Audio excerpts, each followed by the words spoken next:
It all started with a joke at work.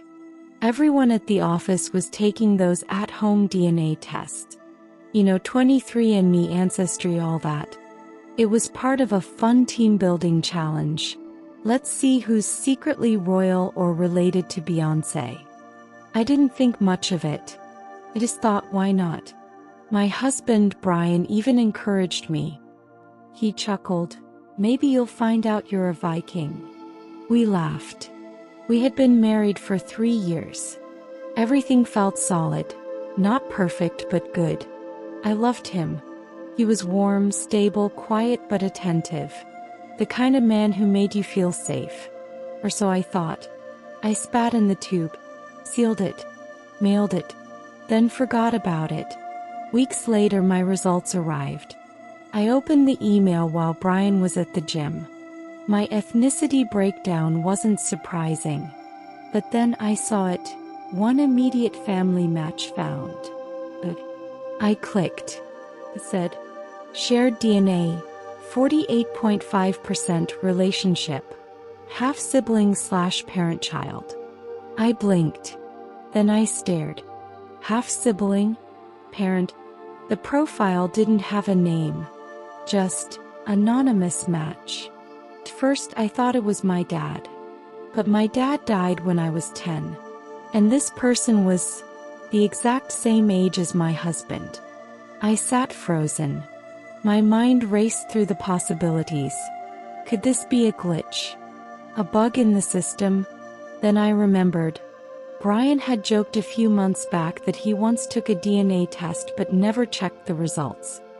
He said it wasn't that deep. Was it possible? I logged into the anonymous profile's shared data. I looked at the connected surnames, locations, birth year.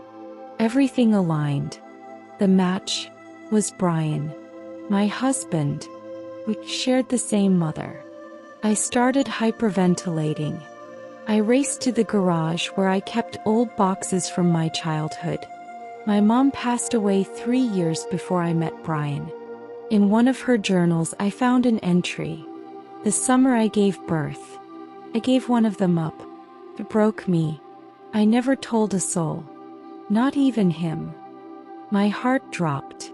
He had twins. He kept me. She gave Brian away. But how did we meet again, as adults? By chance?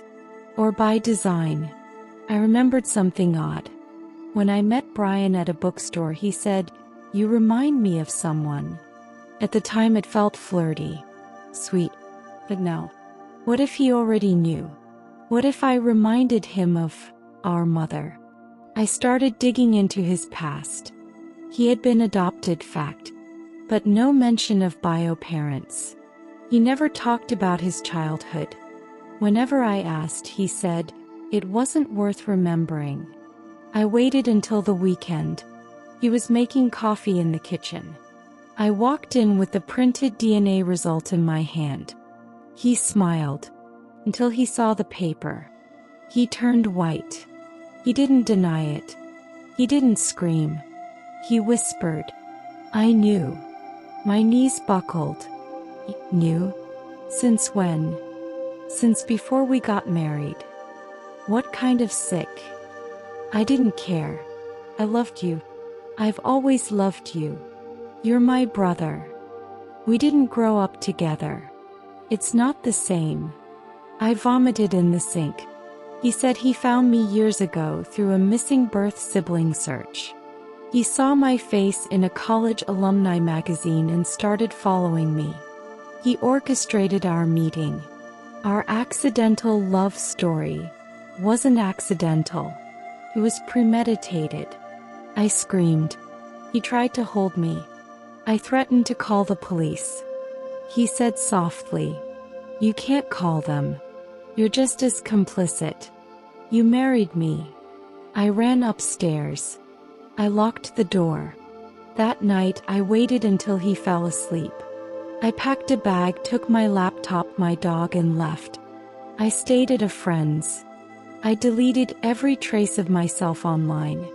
I consulted a lawyer. Technically, our marriage could be annulled. But going public would destroy both our lives. And if he never legally knew I was his sister when we married, it wasn't intentional. The law didn't care that it felt like a nightmare. It's been a year. I moved to a new state, changed my last name, tried to rebuild. I never pressed charges. I never told anyone the full truth. Until now.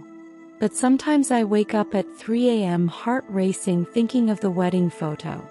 His face still scratched out in my memory. And I wonder, did he really love me? Or was he just finishing our mother's unfinished story?